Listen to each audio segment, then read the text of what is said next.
spot.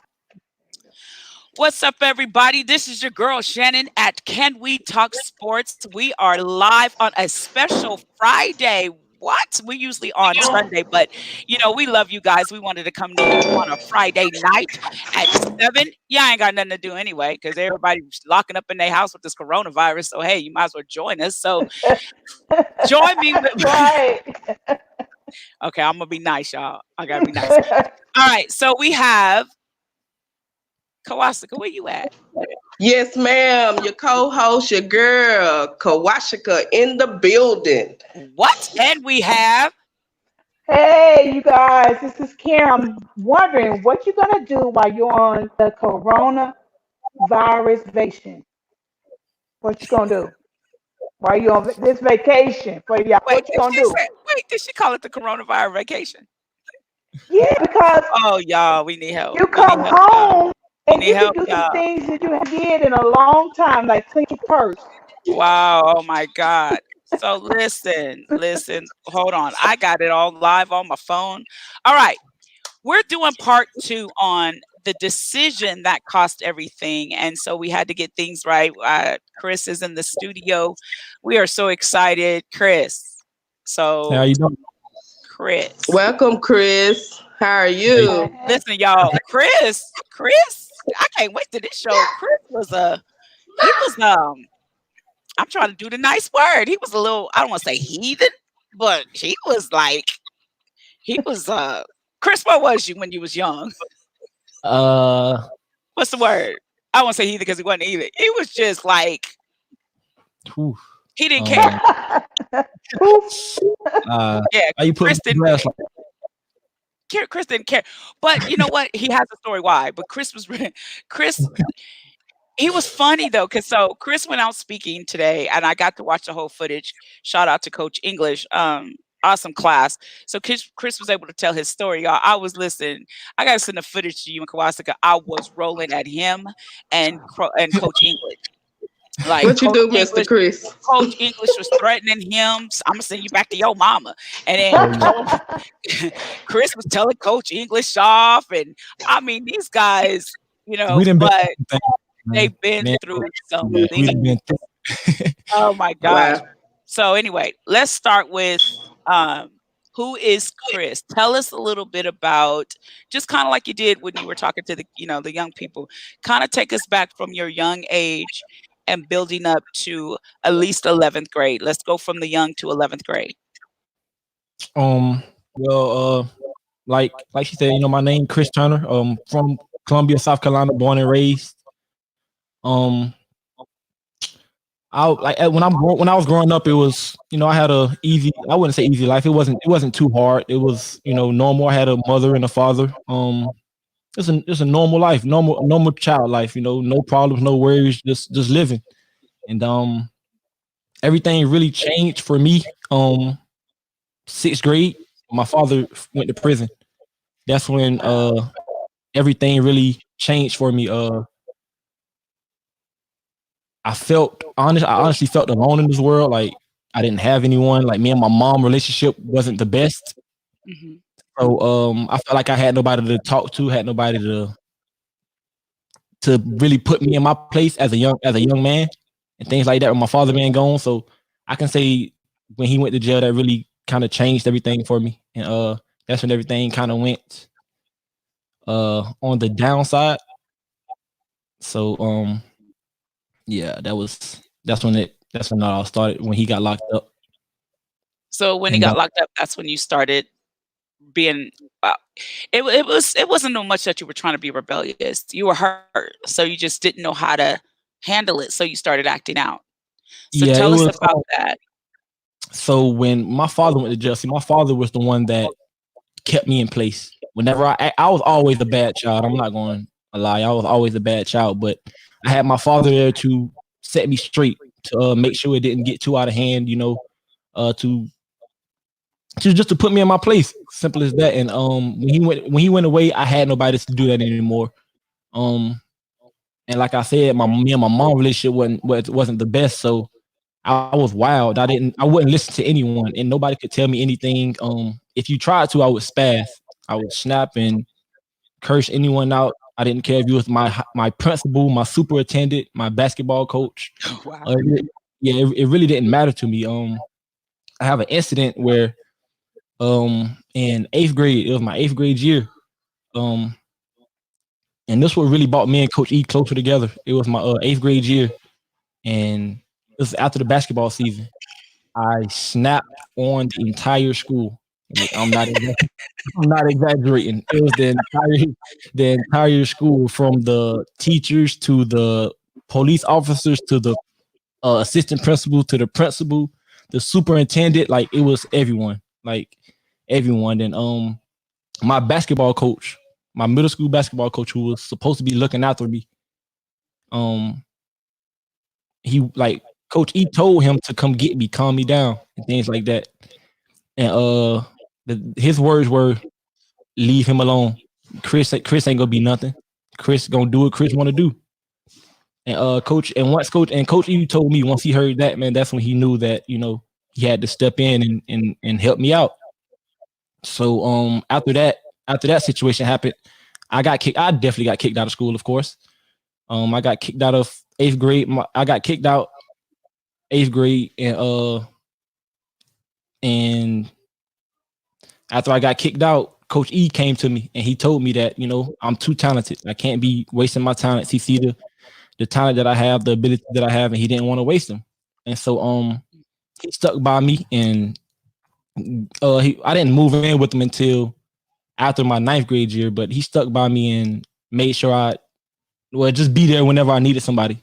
He was he was that person to be there for me. He was that father figure for me and things like that. So fast forward to 9th grade, I got kicked out again for fighting an administrative officer.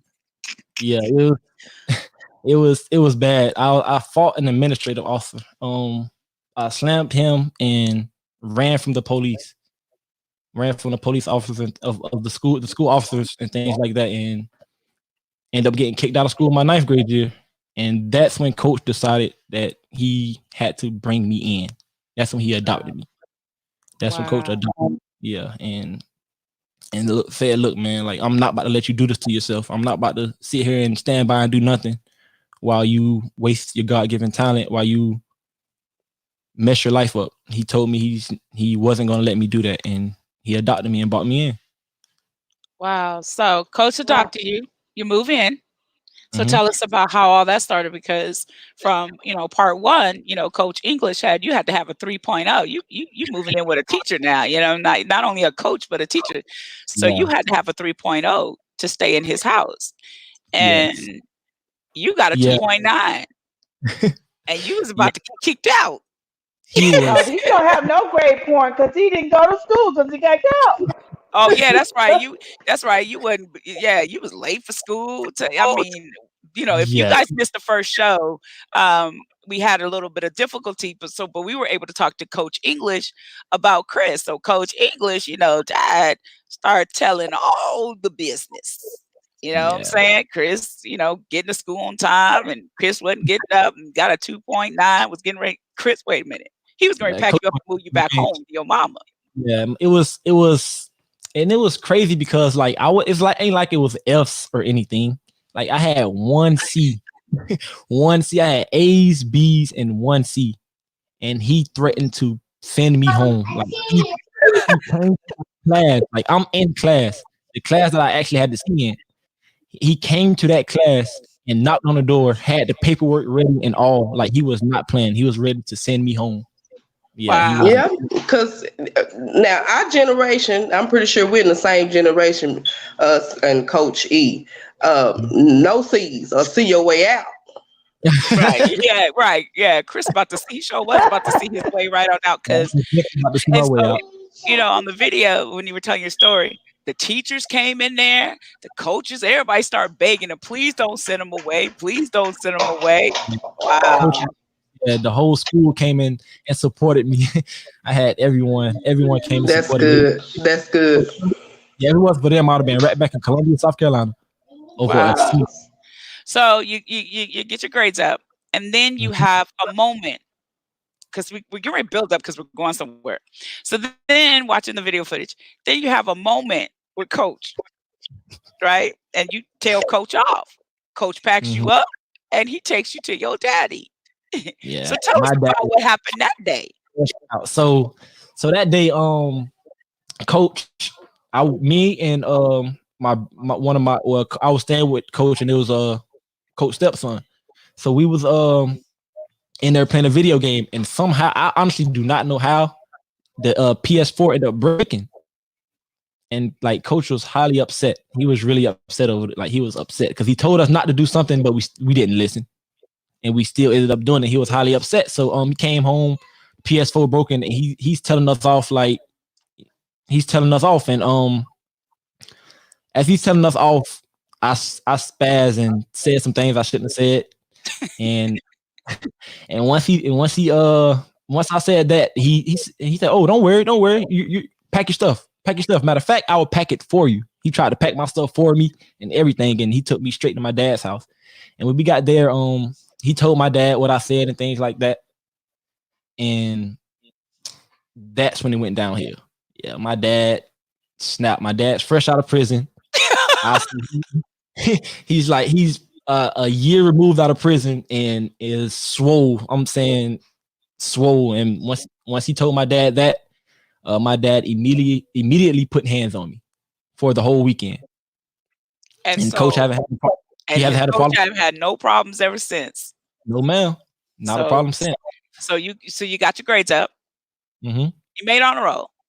Yes, I Get that. did. So this Yes. is I love this because you went from in 6th grade going through and coach saw what was going to happen to you and he stepped in and he started the ball to turn in your life. And so here now you go from going through to now honor roll, now staying focused in school. And he even had the backing of your dad, which I love the fact that they were able to work together because coach didn't step in to take over. He just filled in till your dad got back. And Mhm. and so then once your dad got out, he was like, okay, I need to let y'all have a relationship, but there's such a bond with them too, because he was so grateful that he didn't allow you to fall to the wayside. So now 11th grade. So now basketball was in the play. You was passionate about basketball. So how did Mhm. football come into yeah. Football came into it when I just didn't want to run track. I didn't want to. I didn't want to run track. I had to play another sport to be able to play basketball. So I played football. Like I liked football, so I had no problem with it. But I never thought that I would have the success that I did. And from my junior season, I played with a guy named Mike Williams. He's the starting wide receiver for the Los Angeles Chargers.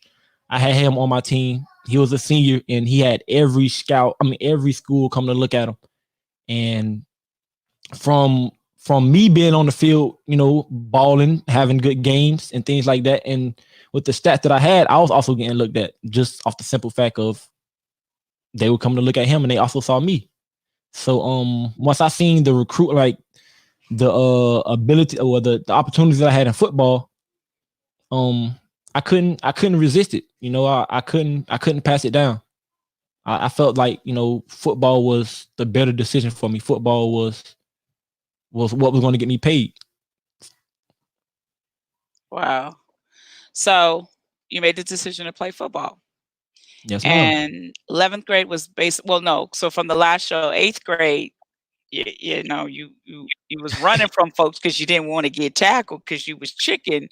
So that was funny. So now 11th grade, you're playing, and all of a sudden you become like an instant overnight success just from 11th grade, which usually take people, start playing football at what, 5th, 6th grade, and they build their way up. You went automatically 11th and became an overnight success. So how was that success? How did you handle going to be like the most wanted in high school where you have colleges looking at you? I looked at it as being blessed. Being blessed for the opportunity that I had. I didn't really try to think about it too much because I knew that I was nowhere near where I needed to be to get to college. Mhm. So I was just looking at it like, okay, you're not done. They're looking at you, so do more to bring them in. Right. more to show them, that you're worth it. So yeah, I didn't Right. when all this started happening, when school started coming to me and everything, I was definitely excited. It was a different feeling to know that, like, coming from where I came from, going through what I went through, I have an opportunity to go to college for free. Like, it was definitely an amazing feeling. It was definitely something different. Wow. So, Liberty, the offer Ooh. came. Mhm. Here we go. You're at Liberty. It's time. You're like, you're the man. You're like, I'm here. And during that time, you were in a relationship with somebody from high school, right? Your high school, Yeah. would you say like high school sweetheart? Yes, ma'am. So what happened when you got to college? When I got to college, honestly, I just kind of let loose. Like, I wasn't used to all of that. I wasn't used to being around all the females, being around all the success, the publicity. I just wasn't used to it. And it kind of, I don't want to say it got to me. It's in a bad way, but it definitely kind of changed me to where I wanted to be on the scene. I wanted to be seen and things like that. So yeah, it definitely changed me. It was hard to go out and have fun and do the things that I wanted to do because of how known I was. Everyone knows you, so you can't. I had to try to find a way. I had to try to find, like, figure out, okay, I can't do certain things because everyone knows me. Like, I'm known on campus. I'm known off campus. I'm known in the city. I'm Right. known everywhere. So yeah, it was different. It was a surreal experience. From going from playing in front of barely 50 people to now Right. playing in front of 40,000, making big plays, everyone knowing your name and things like that. It definitely changed me in the simple fact of, I want this. I don't want to not be known. Like, this is what I want. So would you say you So were distracted? Did you get easily distracted? that's yes. I was very easily distracted. Yes, ma'am. You Hey, feeling hey. yourself. You could say that I was feeling myself. Yeah, I was definitely feeling myself. I Chris, can't hold that one back. I was. tell me this. Is there a such thing as groupies Mhm. in Is there college? such thing as groupies in college? Yeah, girls Yes. that are Yes. kid athletes. Wow.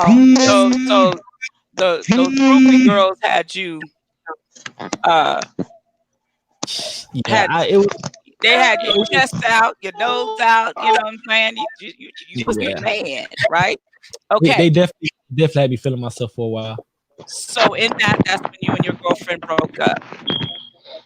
Yeah. So with that situation, my the mother of my child eventually found out that I was having an affair, and Wait, He said a wait. Right. That was a good one. Not Like, cheating. Okay, wait, you weren't married, Chris. You was cheating. I know, man. I know where I He was said I was cheating. having an affair. Oh You're right. Lord. Okay, go ahead. I'm sorry. I was cheating. No, it was funny. It was cute, Chris. It was cute, Chris. It was cute. Go ahead. Yeah, she found out I was cheating, and that didn't go too well. So that was a problem. Yeah, that was So you're cheating. Girlfriend find out. And the girl you were cheating on changed everything in your life. the girl that I was cheating with With, yes. changed everything. Yeah, she changed everything. She well, I can't really say she changed everything because it's a decision that I made. Yeah. So, but she was definitely a major part of the Of the decision that I change. made. Yeah, of the change. Yes. So as an athlete, you going into college, the fame, everybody chanting your name, you're the man. Was there any outlets? Was there any time it's like, is there somebody I could talk to about this? How can I handle this? And what was Coach English telling you at the time when your head was about the size of a blimp, because you guys, it happens. You guys are like your swag. I mean, there's nothing. I mean, the school is loving you, the girls is after you. You know, when Mhm. did you ever go, I need to bring it in. I need to channel this. Honestly, no, because I always remained humble as far as not going and using my name to try to do things. Okay. So I remained humble off. Well, basically, coach wouldn't let me get out of hand. So he definitely told me that's something that he told me. Have fun, but remain humble. So yeah, he stuck that in my head. Make sure I remain humble. Don't try to downplay nobody just because of your success, anything like that. Just remain humble. That's good. But the women's situation was the hardest. That was tough because So tell me about it. Did they come after you, or did you see one and go, "Oh, she's cute," or were they it was like, it was both. It was both. It was them coming after me going after them. Mutual friends. It was just so much. It was so many. Like it was so go many. ahead, say it was so many. It was so many that it was just hard. It was hard to say no. It was definitely hard. It was hard to say no. It was so many. Wow. Okay, so what happened that So changed everything?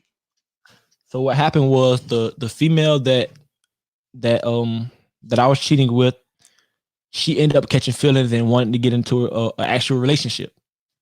When she knew that I was in a relationship currently, she knew I had a child. She knew all of this, but she ended up catching feelings and wanting to get into a relationship, and she knew I wasn't down for that. So what she ended up doing was sending the mother of my child everything that we did. Like I'm talking about pictures, Oh my text God. messages, videos, everything. She sent her everything, and when that happened, I was like, wow, like did this really just happen? Like I've never been caught up that bad before.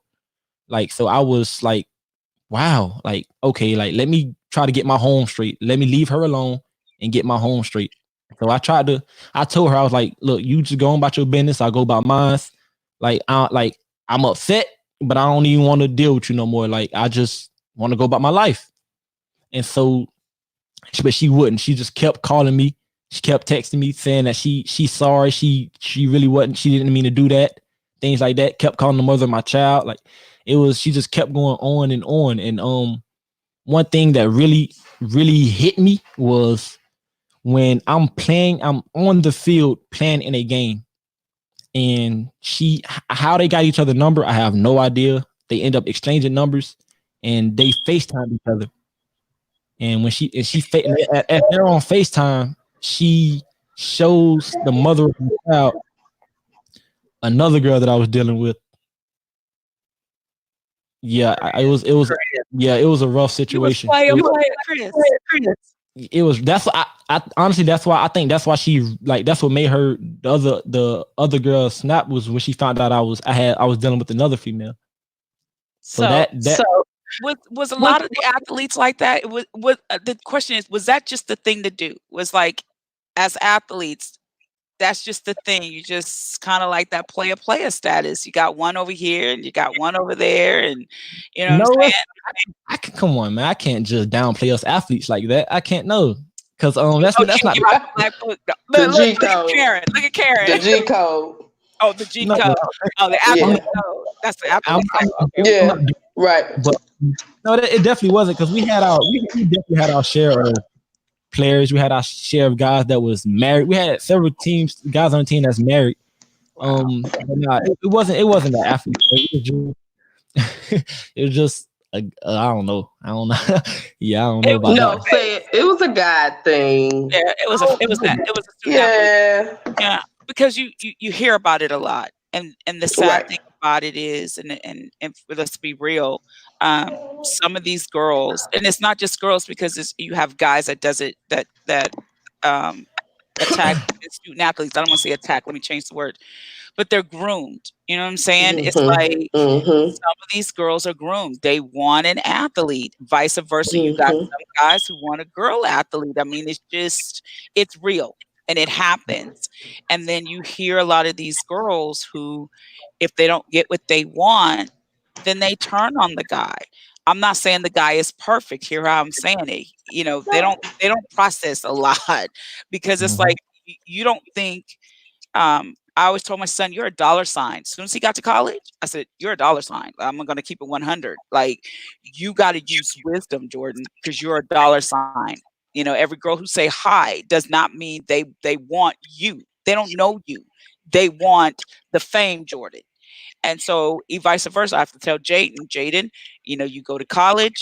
If you especially go to a D1 and things are happening, pay attention because you could be a dollar sign. You know, it's just real, and it's not even just sports. It's anything in life where somebody thinks you're successful, whether you're a successful doctor, a successful attorney. If a female That's or a it. male, That's it. all they see is that's a dollar. He gonna pay my bills and buy my car, or vice versa. She gonna take care of me while I sit up on the couch and she make Come the money. on. Come on. It's Oh, you like, preaching. come on, it's real. So in this situation, you're having fun. Mhm. You're doing your man thing, is that your student athlete thing in college. You Yes, break it ma'am. off. So she won't stop, and then you sends out a text that So changed. Now yeah, during this time, you're in for the draft.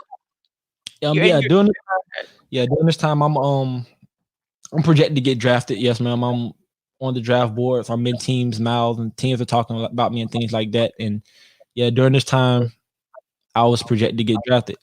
But one text message, literally one text message, 2 seconds of my life really changed the next 3 to 4 years. It really changed the outcome. So what happened?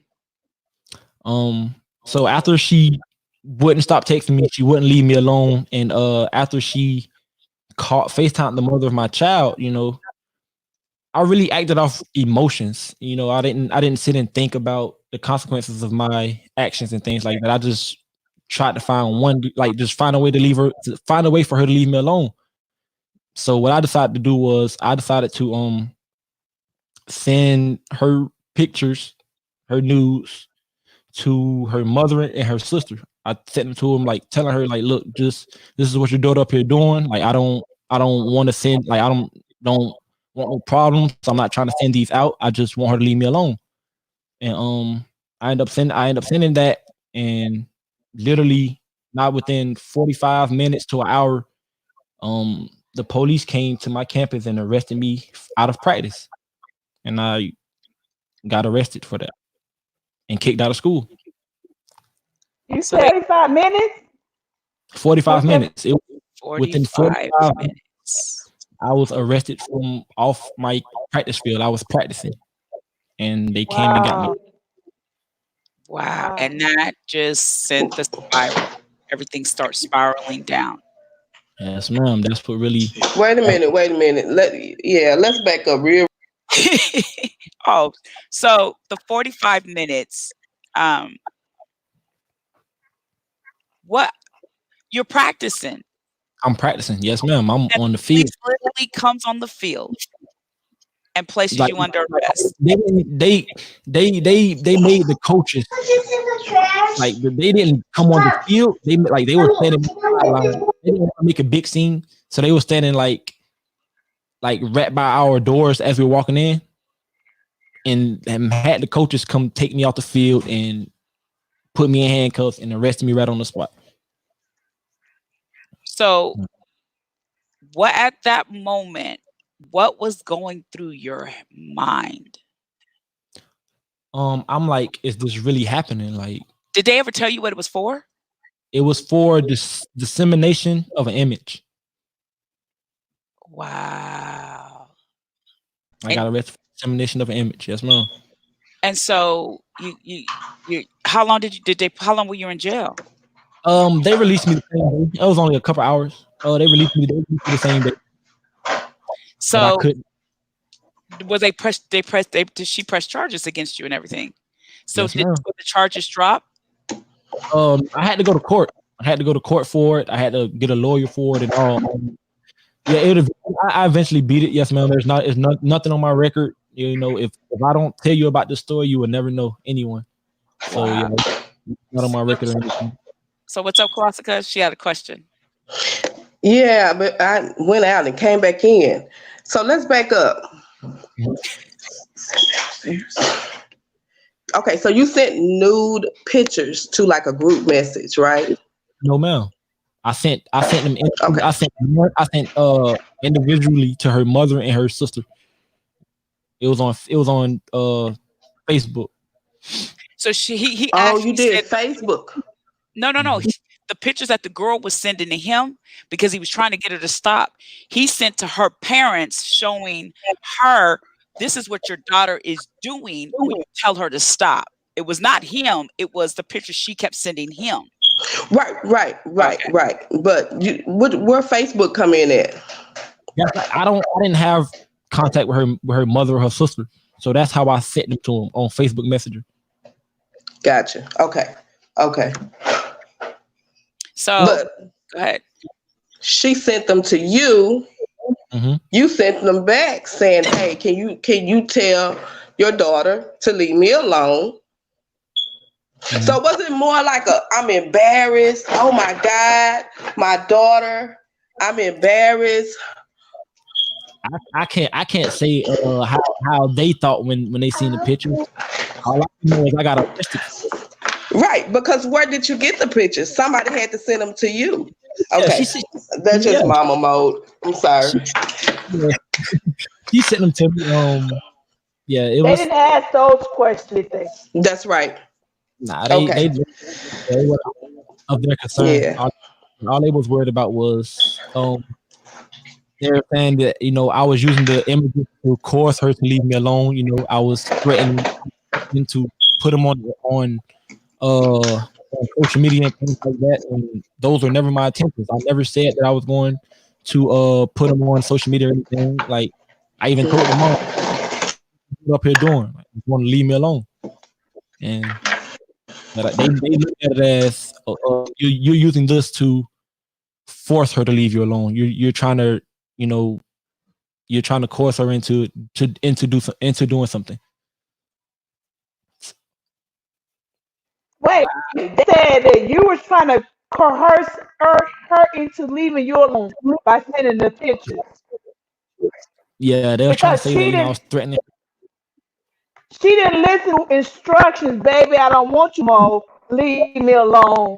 So using her pictures to say, leave me alone. Yeah. Yes, ma'am. Yes, ma'am. That's Wow. Okay. Wow. So now life changes and the pictures are done, and now you have been released from Liberty. You are going into your senior year. You're set out to be second round in the draft, possible first round. I heard you say if you'd have gained a little bit more weight. You're 6'3", a tall CB. Seeing footage, listen, y'all, the dude is cold with it. I mean, Liberty. I've seen the interviews. They were talking about the draft, and all that is changed because when you go to the NFL, they started. So, what teams were looking at you actually during this time?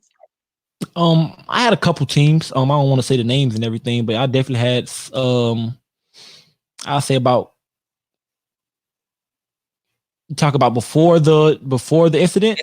Mm-hmm. I've had at least 9-10 scouts like come talk to me personally, so I definitely had a couple scouts, a good little bit, I should say. Wow.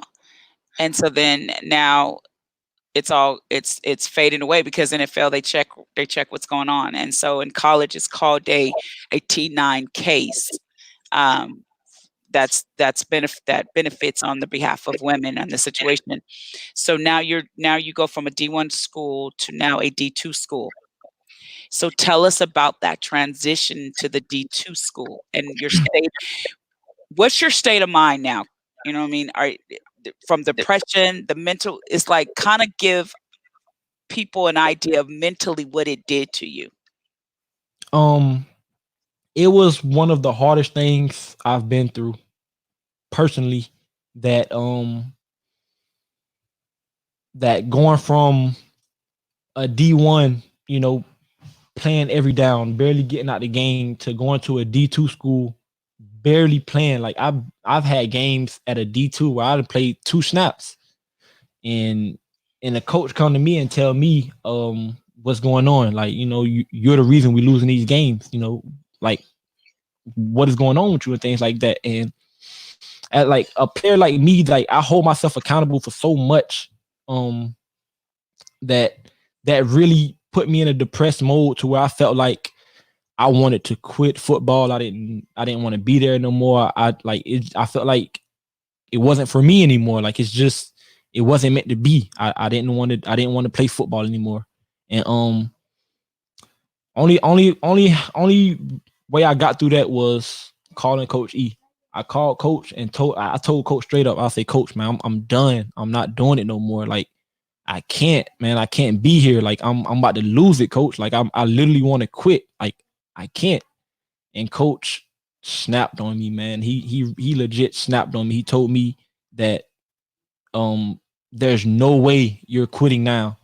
Like, look how far you done came. Look what you done been through. Look at where you're at now. Like, this is just a scratch to you off everything that you done been through. Like, why would you quit when you came this far?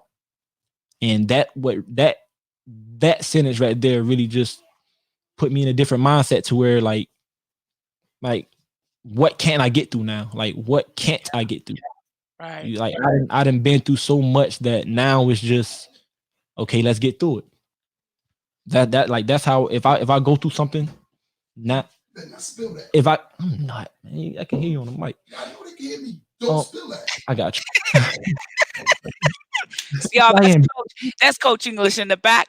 You know what I'm saying? Boy, I tell you what, Coach English. So go ahead. He bought me something to drink. He loved me. But yeah, so going through that, man, it was real depressing. He told me like, like I can't, like there's no way that I will let you give up. Even so, and when him telling me that and him showing me how much like belief he had in me, it really brought me back to myself. It really made me understand like this is just a bump in the road for you. This is just preparing you for your future. And I really looked at it like that. Like, being at that D2 made me realize how much I had to, like, how can I put this? It made me realize like it made me, it helped me find myself. Basically, it helped me get into the mindset of I'm unstoppable. Like, if all I need is an opportunity, like, that's it. All I need is an opportunity. Like, there's nothing I can't get through now. I that's how I look at situations now. I done been through and got through so much. Like, it's just like I'm ready for anything. Wow. So now, You, Chris. I'm sorry. How old are you, Chris? 24. That's not Chris. so your journey now is at a halt. You're working. It's like, okay, the draft situation is gone, but you did go free agent. Yes, ma'am. I was able to get to a rookie mini. Yeah, Yes, ma'am. rookie camp. Yeah. So it's kind of like you still made it. You know what I'm saying? Regardless, nobody says, you still made the 1%. In the end, Yes. you still Yes. made that 1%. And Mhm. so, but not having a strong agent behind you makes a difference. Mhm.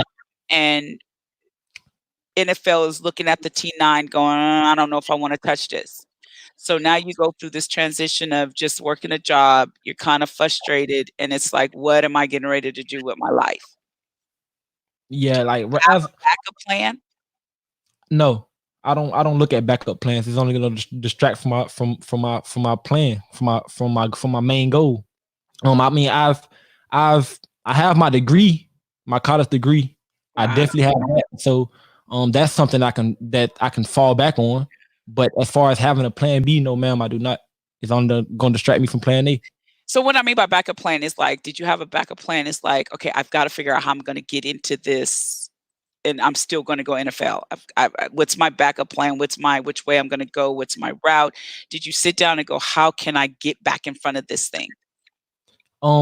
Yes, I've thought of all kind of ways I can, try to get back into football.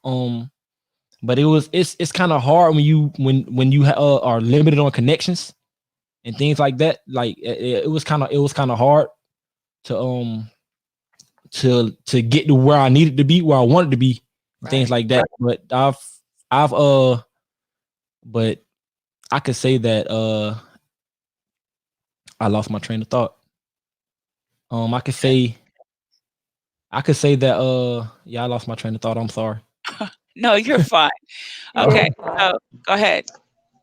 You was talking about your backup plan. How are you going to get back in front of the NFL so they can see you and see that you're worth a chance? Okay. Okay. So yeah, my like I just thought about just trying to get into leagues. Try to get in front of someone else. If I can't get into the NFL, just try to get in front of someone else and things like that, just to try to show them that I'm capable of playing anywhere. I'm talented enough. I'm blessed enough to play anywhere. So I was just trying to find someone where I can show you, I'm worth your investment. Wow. That's good. It is good. Well, first of all, I want to commend you for getting your degree. Thank you. That is really huge, and high props to you, even for Coach sticking in there with you and pushing you through. So I get a phone call. So let me tell everybody how I kind of came across Chris. About 7-8 months ago, Jordan and I did a radio show with Coach English and them. And so at the time, my PR person introduced us and had us do this radio show. So the radio show, we had a great time. I mean, Coach English and Stanley, they were funny. They was asking us questions. And so Jordan did one day and I did the next day. And so Jordan, told him how I raised them and what we went through himself. So then I come on, we talk about, what I do as involves sports and just managing Jordan. And so about 2 weeks ago, I think, I received a phone call from Coach English, and he was like, hey, he was telling me about Chris and what was going on. And so I was like, wow, what a powerful story. And so I just felt compelled to help him. And I was like, let's have you on the show to tell the story. So we get on the show to tell the story. And in the meantime, I have a son, like an adopted son, Anthony, who is in France, who plays ball in France, went to the NFL, the Eagles. He got released. And so then he played for a team in Germany. And now he's in the CFL Combine, and he's killing it. So shout out to Anthony. And so anyway, so during the time, I just like, let me ask Anthony what Chris can do. So put a phone call to Anthony. Anthony hit me back and told me exactly what to do. Contact Coach English. I was like, okay, listen, this is, and at the same time, I gave him Jordan's agent number, called him. And so I just felt compelled to help him because it was something about his story and him that I was like, just like Coach English took a chance, I was like, this young man needs an opportunity. And so make a long story short, Coach English got on it, made the phone calls. And with that, Chris got 7 tryouts for the CFL. And so the other day, Chris, Coach English called, and he was like, we sent the footage out, and one of the teams are like on it. They are so interested in you. So I want to say congratulations. Thank you. Now Thank you. the doors are opening.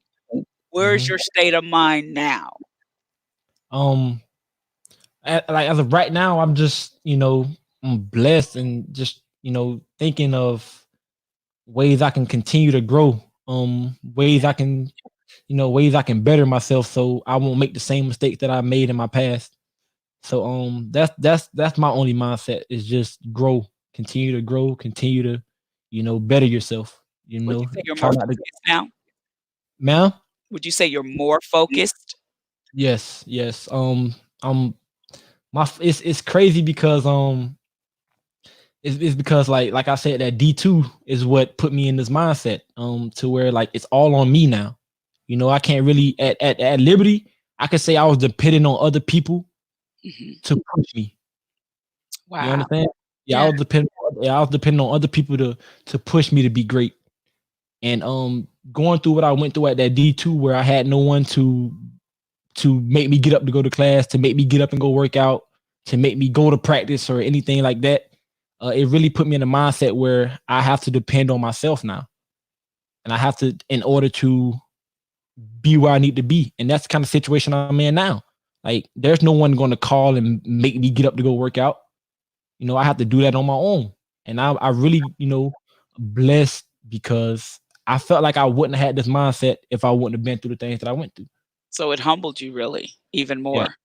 even more. It So humbled what me. would you say to those that are listening, young athletes? I heard you talking to coaches set you up where you're now speaking to kids in school and kind of talking to them about your journey. So what would you say to young people that are listening about what you went through? What would you tell them right now? Something I tried to tell. So something I can tell the young kids is just one, try your best to think before you act. Like I said, this one decision really changed my whole life. One decision. Just think before you act. Go after your dreams. Never give up, no matter what nobody told you. I'd have been told I wasn't going to be successful. I don't know how many times, and prove them wrong. So all I can say is just don't give up. Think before you speak, and stay humble and grind. Because anything is possible. If I can do it, I believe anyone can do it. If I can do it, literally anyone can.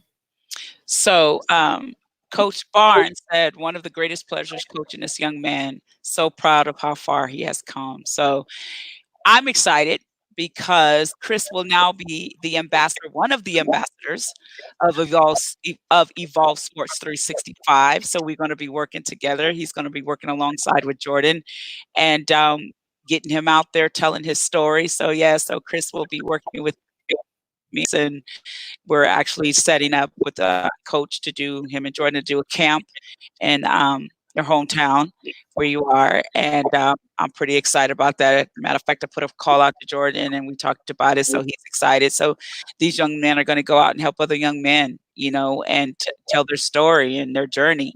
And so I'm excited. Chris, listen, I ain't gonna play with you. You know that, right? Well, I need it. I'm ready for it. If you think Coach Tough, I can only imagine. might want to talk to Jordan. I can only imagine. I'm ready for it, though. I promise. Okay, so we got work to do. You got a question, Kwaska, Karen?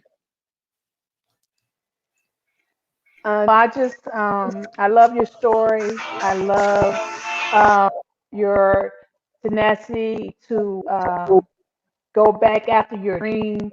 And I just pray that God will just bless what are your steps. And I just can't wait to see you on Sunday.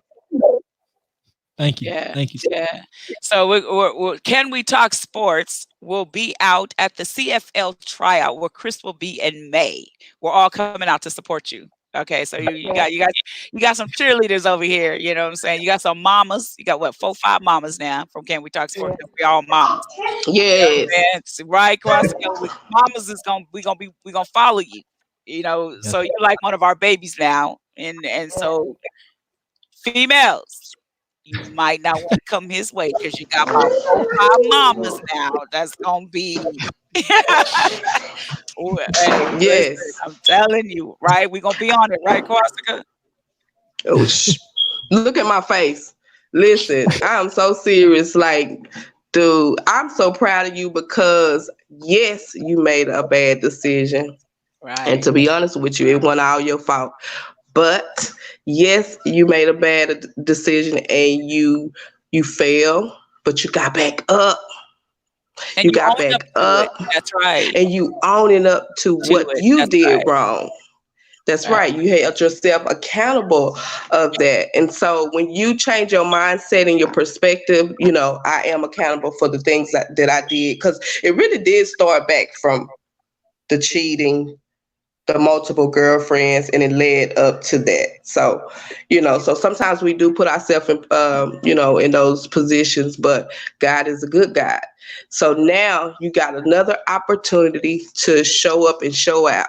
Yes. So yes, this mama gonna be on you, baby. Let's Right. go. You already know. Right. And No. Karen up there, listen, we want to talk about a number one cheerleader. Listen, Yes, Karen is all of our number one cheerleader. She does not, she is. isn't she? Oh my God. So wow. I'm excited to start working with you. We're gonna get going and get cracking and man, Did y'all see that? Did huh? y'all, so y'all see this, right? Put Okay. put Coach English on. Put Coach English on. You got a request?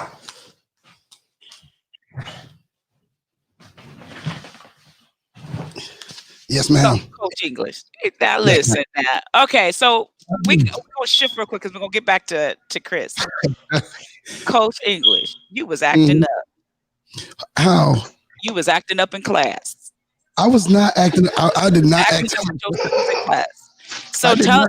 So real quick, tell us just a glimpse that those that missed the show that last Sunday, what was going through your mind at the time all this was happening? Like, just real quick, kind of give everybody a glimpse of here you've taken him in your home, you've raised him literally. It cost you your marriage. Not that it was all of the fault. I mean, you talked about there were some things you were going with, but when you officially made the decision, she left. You went through some things, but what was your state of mind when you got that phone call that the young man that you have poured into has now been arrested? I could choke the crap out of him. That's the first thing. I mean, when you go from, I've always told Chris I don't want anything from him. He's always said, when I make it, I got you. And I was like, I don't want nothing. You making it. Like, I know people say it, but to this day, like, I won't take nothing from him. I won't take nothing from any kid that I've helped along this way. I think it's me paying it forward. I don't get I don't really tell my story just to my students and stuff, so they know like where I've been and the things I've been through. And there was a guy who stepped in. I didn't go live with him, but he stepped in, and the way I see it is this is my way of paying it forward. Because I Chris thinks he was bad. But and I think that at the moment I just was like, I can't believe it. Like we went from talking about, like, we literally, I think it might have been a month prior to when all these things started to become a realization. And I was talking with his coaches at Liberty, his position coach, and he was consistently telling me, hey, all Chris got to do is gain 10 pounds and he's going in the first round. All he has to do is gain 10 pounds. Wow. All he has to do is gain 10 pounds. He's going to be gone. Like, he's like, Coach, man, he said. And so we went from talking about opening up community centers when he makes it, and back in where he came from, and opening up and going and speaking to students about his story and how he made it to the NFL through all the adversity he had been through. We went from talking about that to me going, what? So it was a quick 30-day turnaround from, hey, you about to be successful to this. And it just, I didn't know what to think. I didn't know how to feel, really. I was numb because I had nothing for him in advice, because this is probably the one thing he'd been through that I hadn't been through. So I really had nothing for him. All I could tell him was, this ain't the end. I just kept telling him, this ain't the end. This ain't the end. And so I started working. I called some D1s, sent the film out, and got contact. I mean, they were on it. And then as soon as they called Liberty, they were like, oh, Coach, we're not going to be able to get him in because of the T9. We're not going to accept him. So he had another school that he was like, they were gone. Like, he was going to be leaving in a week. The school got whiff of the T9 because I guess the coach tried to kind of get him under the radar. They got whiff of the T9 and he couldn't go there. So that's how he ended up where he was, that D2 school. So I to be honest, I don't know. I didn't know what to think. I just kind of, like I said, I was numb. I just tried to come up with a plan. It's always been my thing. We don't have time to worry about the feelings. We don't have time to worry about the situation because, it ain't about what happens. It's about what you do about what happens. So we had to move forward. We had to we had to start coming up with a plan to move forward. We couldn't sit on our hands. We couldn't worry about it. I couldn't let him quit. I just couldn't let him quit. And that's not about me because none of his story is about me. He keeps bringing me up. I keep telling him, leave me out. Coach, it is. It is because, it is. It's because if you wouldn't have opened your door, listen, if you wouldn't have opened your door to let him in, he could be dead right now. He was headed to the streets because his dad just went to prison. His relationship with his mom was rocky. So he was an angry young man. And I mean, listen, you have to cuss out your whole entire school, from the police officer to the coaches, to the staff, to the kids. You're angry. So if you wouldn't have opened your door, he wouldn't be where he is. You play a massive part in that. And even when the situation happened, all he could think is, I gotta call coach. I mean, look, you got him 3.0 honor roll student to a degree. Come on. I mean, played a part. There was another person who helped, and I have to give a shout out. We haven't given her a shout out enough on here, and that's his ex-girlfriend, his daughter's mom, Tayana. I have to give her a shout out. Yana was his support system. I mean, she held him down to a point that to the fullest and I think that's another thing. Chris didn't cheat until he got in that situation. He didn't do nothing with anybody, even when we transferred, because they went to 10th and 11th grade together. And then he transferred his last year because I got a head coaching job at another school. So he transferred with me because I was not leaving him at a school alone. I was like, and Chris too explosive. I don't know what's going to happen if he over there. He got to come with me. And they stuck together through the distance. They stuck together. She wanted to support him so much. She went to college with him. She changed her plans and went with him to college. And when they got there, she helped him, tutored him, helped him with papers. She consistently had his back. And I sometimes look at him and want to choke him because they're still not dead. Come through the phone and choke them. Where are they at? I think sometimes very few people marry their high school sweetheart. Very few. It happened, but very few. And once he realized that, and they had some rocky times and they still have some issues working through as co-parenting, but I have to give her a shout out because I'm going to be honest, she was my help with him. Wow. If I couldn't reach him, she could. And so I don't want to go without giving Tayana her props on him being here as well. Because I did open my doors and whatever, but if there was ever an issue, I had to call her. I was like, Yana, shout out, Tayana. Good. I mean, hey, listen, you're a strong woman to hold it down, and you're a strong woman to deal with Chris. It's simple. But I never wanted it. I never wanted to have to be in the forefront of anything. I just always wanted to be the person that no one knew about, did anything. Just this kid made it. Chris and a lot of kids I come in contact with, they're special. Every kid I come in contact with is special. I want to say something. Every kid I come in contact with is special. It's just a matter of people finding that person that can bring that light out of them. That could make that light shine bright. I have teachers that I work with that I snap on when that kid's bad. No, the kid, you're talking about 15, 14, 16. The kid's not bad. The kid doesn't even know who they are right now. Right, that's true. We don't know. I said, I'm not the same person I was yesterday. And I definitely ain't the same kid I was at 16. I said, you made a judgment on a child at 16. And for Chris, somebody made a judgment on him at 13, 14 years old, Yeah. said he wasn't going to be anything. And I just don't, if you put that negativity out there in the air for kids, that's what's going to come back. The one thing I think I love about this kid is no matter how rocky or how messed up he felt his relationship with his mom was, and no matter what, because I never verbally said anything about his mom, but no matter what it was, he stayed loving his mom. He was like, yo, that's my mom. I love That's that. my mom. That's my mom. He just kept, now, as much as she screwed up, that's my mom. That's my mom. That's my mom. That's my mom. Never stopped loving her. Never treated her any kind of way. While he was in college, did some things to my chagrin, but that was his mom. And I could never say anything against it because that was his mom. And he loves, and I think, and I said this to my class today after he spoke, I said, the thing that opens Chris up is Chris loves hard and he trusts easy. So it makes him easy prey for people because he gonna give you all of him. Like, he's not gonna short you. He's gonna give you if he love you, that's it.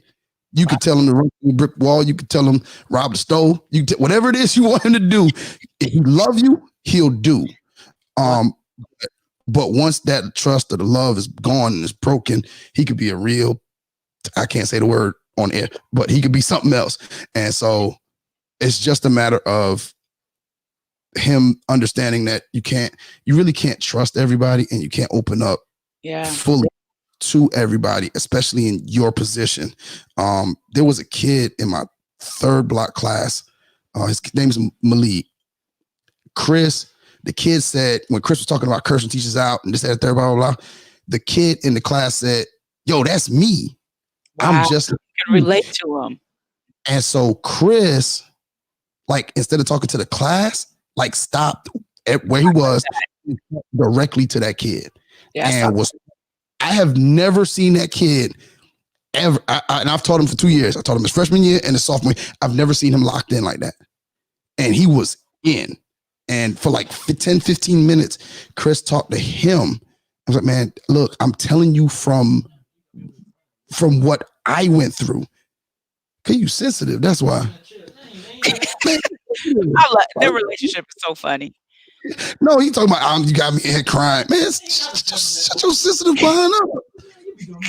Man, I would do you dirty. Man, like, You only get this on Can We Talk Sports, right? You won't get this nowhere else. Gotta love it. Just Right. We're real.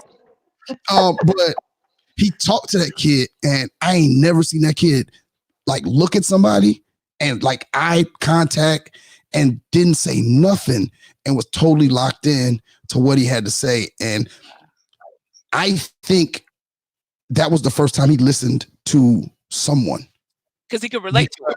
Because he could relate to, and I think that this is a part of Chris's calling, is to talk to these young kids. And when I'm gonna tell you, when Chris went to go talk to that class, I said, see that kid back there? I said, that kid is a stud in football. Because this kid really good in football. He just can't stay in school. Wow. He just came back from the alternative school like 2 months ago. And Chris said, and I said that to him like quietly. I didn't say it to him loud. And so Chris starts to talk. He says whatever. And then the kid says, I'm just like you. And Chris said, you know what? Coach told me that. And stopped and started talking to him. And I think that's where y'all talk about plan Bs and stuff like that. I've always told him don't concentrate on plan B because of distraction plan A. And I think that's his other calling. That's the thing. And I think that's where he's going to impact. He's going to pay it forward to me. And that's all I want from him is this guy who helped me, Mr. Hall, shouts out to Mr. Gerald Hall, who stepped up and helped me grow into a man, has allowed me to help where I can and do what I can for whoever I can, because I don't know if I'll take another kid in my house. Because you know what? When I was watching the video, because the video was talking about how you've taken in not just Chris, you've taken in more young men. And one of them in his life went back to the streets. So I saw you guys got a little emotional about that one. But you've taken in more than one. So Chris is not the only one. No, Yeah, that's still a little hard for me to talk about. Because Eric loved hard. Eric was just like Chris, and I think that's why they bonded so hard. But his mom it's a real tough situation, and Eric was living with me, and he was like, man, coach, my mama living in the dark. I got to go back and do what I got to do. And he went back, did what he had to do to make a way for his mom. And he ended up graduating. Eric consistently called me and checked on me and all that stuff. And he actually had a kid, and he ended up getting shot like 7 a.m. one about a year ago, I think. It's still because I kind of a little bit blame myself for it, because I feel like I shouldn't have let him leave. But I understood where he was, and I think that's the thing that bothers me the most. I think that's why I couldn't face his mom or nothing like that, because I kind of blame myself a little bit, because I feel like I didn't do enough as much as I tried. But I think that excuse me, I'm sorry. No, it's okay. It's okay, and this is what the show is about, because this is real, and these athletes that they go through so much, and to have someone step in and certain situations kind of pull them back. And so whoever watching as an athlete that may be in the same situation, that they think before they go back out, because just that, it's like Chris, just that one text cost him everything. Or here's this other athlete, just that one, I need to go back, cost him his life. We have to be careful with just that one move. We all, it's not only just the athletes, it's all of us in life, just that one. Think before you make that one move. It doesn't matter what it is. Think first, process, and then evaluate it, because you may not make that move if you really think about what it's going to cost you to do it. Yeah. So, yeah. I like the fact that that kid, they really do try to take on to help their parents and take on their parents' burden. Yeah. As his parents, we really have to. I think the thing I've always tell him everything. Yeah, I think the thing I've always. Well, it was hard for him. You gotta, when your son comes home and the lights are out, that kind of that's a giveaway, But this is years after he left, so it's just kind of he was an adult and he made some decisions, and I like I said, still checked on me all the time, and just like Chris does, everybody wants to make sure coach all right, and I tell them don't worry about me, I'm good. But like I said, this I don't like. And like I told him, I said, I understand I'm a part of the story, but all I did was help you bring out what was already in you. Like this was in you. Like just like every kid, every young athlete, every young student, every young kid who thinks that they're not great. Greatness was put in every single person. Greatness is that was given from God to every single person. It's just a matter of finding your way to manifest your greatness, because your greatness could be football. Your greatness could be writing. You ladies, your greatness is finding stories to tell, to help other young people, help other mothers deal with their issues. That's you guys' greatness. So everybody has greatness within them. It's just a matter of finding that venue to display your greatness. And I find it my job as a teacher, as a coach, to help my students and my players and any kid I come in contact. My own children, my own biological children. 2 of them just walked in the door just now. Chris was waving them. I said, "Now let them come in." But it's to tell them, like, "Hey, look, you are great every single day, and let's find out what you're great at, so that that greatness can be manifested and seen by the world." And I think that not enough kids have people in their lives that allow them to manifest their greatness, that support their greatness, whatever it is. If your kid loves soccer, but you want them to play basketball, manifest that, and help them with that soccer. That's if you right. you don't know nothing about it, learn about it. Go to the games, stand on the sideline. Trust me, my 7-year-old, I'm a basketball coach. I would love for all my kids to play basketball. He wants to play soccer. I went out there and I sat on the sideline. I got a friend of mine who she went to college for soccer. She started to train him, and his team lost every game, but he scored every single goal for the team. So, because I supported that, and I think that every single parent, every single adult, if you come across a kid, take some time and just help them find their greatness. Because that's all I didn't even, Chris had it. I mean, everybody saw it. Chris in the 7th grade was averaging 20 points a game in middle school games. The 8th grade was unstoppable on the basketball court. Won a state championship his junior year. He's done things, was basketball player, the 1A basketball player of the year here in South Carolina when he graduated his senior year. Like, North-South All-Star game MVP. Like he always had it. But like I told him, we talked about the message. What's the message? He get back to me, what's the message that I need to get across? I said, well, Chris, how do you make your decisions, right? How did you make your decisions? He said, emotionally. I said, well, we can't make business decisions based off emotion. Yeah. And you are a business. Yeah. You are a business. So since They are. business, you are a commodity. You are a stock. Wow. You are a business. You can't make business decisions based on emotion. I said, if it don't make you money, that ain't make. Like, how is this going to cost me money? Oh, this is going to cost me money? I don't need to do it. Right. Because I am a business. I am a commodity. I am a value, and I need to consistently have my value rising. And anything that's going to make it fall, I need to stop. So that's the message she got across to the kids today. Did a great job at it. It didn't start off real good because first block didn't go well. Yeah. By the time he got the third block, he was a little bit more. He was a little bit more relaxed. Yeah, Feeling himself. Yeah. Yeah, he started a little, he was a little loose. He was moving around the room, and You feel me? I said, oh, he really loose. Like he you feel me, bro? I was like, man, we got to I'm in the back right now. Notes. Okay, you feel me? We got to get rid of that. What's the other one, Chris? Things like that. Yeah, things like that. He didn't put it on the show. I was watching in the kitchen just now. I was watching. No, you said it twice, boy.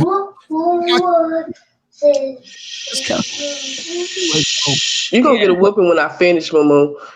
I'm gonna whoop you. Look, can we talk sports, mom? Whooping kids on the show, like playing. But yeah, I saw That's so no, I think everything. Oh Lord, can we talk as whooping kids? Oh, wait, Chris got before mamas. Okay, so she's mama's moment. Yeah, right? Of course. Okay, you're allowed that. You're allowed that. But yeah, I saw he did good. He did good, and I was taking notes too because I'm like, okay, we got to work with that since we going out to speak. We got to, listen, y'all. I have people laughing. And matter of fact, when we're talking to Coach English, when we interviewed, because I told him, I was like, listen, I told Jordan, you start doing that, what's up? I'm gonna get a shout out. You know what I'm saying? I said, I'm gonna come through the TV. I'm gonna choke you. My arm is gonna come through the camera, and I'm gonna choke you. I'm just gonna drop you because you're not gonna do that, right? You're gonna speak clear and crisp, but all that. What's up? I'm giving the shout out. You know what I'm saying? And doing all that. I was like, I chose you. Nah, but he was. How do I start? I said, man, just start at the beginning and end where you at. And like I said, the kids loved them. They were locked in. They asked him a lot of questions. Now I had to threaten them a little bit. I said, we ain't got no questions. We got some work we could do. And all of a sudden, hands went up. I heard that. So in the background, right? So look, carrying across because the camera is on. It's because Coach English filmed it because we've been talking because we're going to build a story, a video, kind of like a miniature documentary about him. Like I said, he's going to be working with Evolve. And so I was like, okay, let's capture him telling his story and his journey and, things like that. All of a sudden you hear Coach English talking about, we got work to do because the camera's on Chris and Chris is mic'd and the kids are, he's like, any questions? And he gets silent. And then Coach English just bust out with, we could do work. We got work we could do. And all the kids like, no. All of a sudden hands start going up and everybody started asking questions. I was like, no, we ain't doing no work. So it was good. It Yeah. was really good, you know. Good. Yeah. I got to tell some funny stories about him and stuff like that. So it was Yeah. cool. It was good. It was good. The So- principal was very impressed. Yeah. Principal and the assistant principal, they were very impressed and happy that he came. And I think one or two kids actually went to the office and said that they enjoyed him speaking today. So that was really, really good for him. And tomorrow he's actually speaking in front of 45 kids. Tomorrow, Upward Stars PD program. He'll be speaking with them about 12 o'clock tomorrow. They just confirmed that with me today, earlier, about an hour ago. He'll be speaking with them for about 45 minutes tomorrow. So he got some good practice today, and hopefully we can get rid of, you know what I'm saying, bro? And Yeah. and that hopefully we can get rid of them. Get rid of all of He's that. building. So He'll be building. Gotta he'll be start- building, right, Carrie? He's Yeah. building. So, all right, Coach English, can we switch back to Chris because we're gonna close it out? Of course. Hold on. Y'all talk to me too long as it is. Hold on.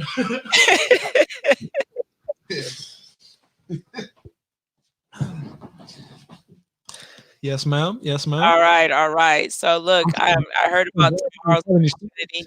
You know, we want to thank you for coming to the show. We're excited. You know, this is this is going to be a story that ESPN's going to get because you're gonna show that the return of Chris.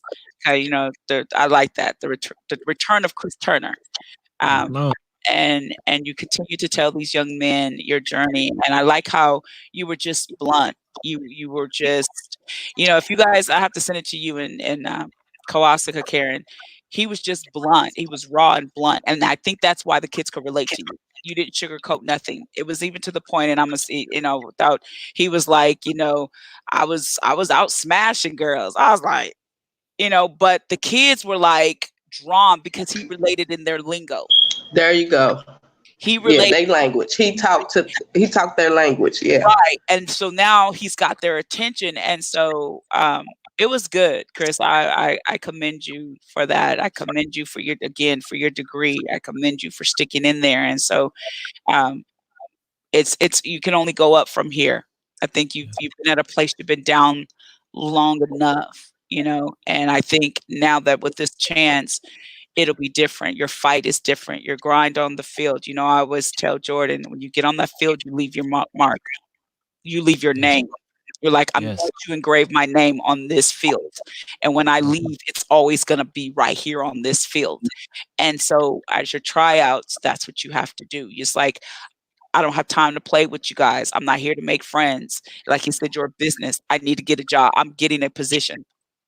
You know what I mean? It's like I come to get a position. I don't have time to hang out and have homies and all that. I need to get a position. And so when you go in there with that state of mind, then they're gonna see you're about business. You know, so congratulations on the CFL. So you have 7 of them. Yes, ma'am. I mean, wow. You're traveling. I think 2 of them is back to back, isn't it? I got one. It's a couple of them that's back to back. I have one that's in Memphis on the 18th, then in Atlanta the 19th. May 2nd. And then I got one in Atlanta May 2nd, and then in Dallas on the 3rd. So yeah, I got some traveling I gotta do. It's worth it though. I'm ready for it. So you're getting ready to start training. Mm-hmm. Yeah, you're the training now, and so we're excited. You guys got any more questions before we close it out? Listen. What you doing? Yeah, real quick. What you doing for as your health to stay healthy? What are you doing? I'm as far as me saying, I'm just making sure I work out as much as I can. I eat the right way and things like that. It's just making sure I stay in shape. Work out, go to the gym, and putting the right things in my body. That's good. Keep that. Okay, make sure you detox too. Yes, ma'am. Yes, See, ma'am. Mama told you, Chris. You got my 1, 2, 3, 4, 5. 5. It's 5 of us, right? Yeah, 6 of us. Karen is 6. Yeah. You got 6 mamas over. I'm trying to tell you, you ain't met the other ones yet. They coming. Yeah. You'll meet them. Yeah. I'm so ready. here May 3rd. Yes, ma'am. All right, so we will be there May 3rd at the CFL tryout. So listen, this is your girl Shannon. This has been a great show. If you haven't, if you're just tuning in, please go back and watch it, because this show talks about making that wrong decision that can cost you everything. Yet flips, because it's now just meeting that right person that can turn it all the way around for the good for you. Good. Just Right. meeting, our interview with Coach English opened the door for Chris, not knowing it. Listen, God has everything in control. If I don't know nothing else, I know that much. So where his situation seemed doomed, God's like, but I've already got a backup plan. And so I'm pretty excited about it. This journey is gonna be great. So this your girl Shannon at Can We Talk Sports, and I have my host Kawashika. and Karen. And listen, we will be back Sunday. We are going to be talking about special ed, and that is going to be an awesome topic, because we have so many athletes that go through it, and we want to bring information, the ins and outs, and the understanding of special ed. So we're super excited on our author that we're going to have on wrote an awesome book, and it has went worldwide. He was a special ed student, and I'm telling you now, he is a motivational speaker, a college graduate, and an author. What? Yes. And we have it right here on Yes. All right. Hey. All right. We talk to you later. Bye. Good night. Bye-bye.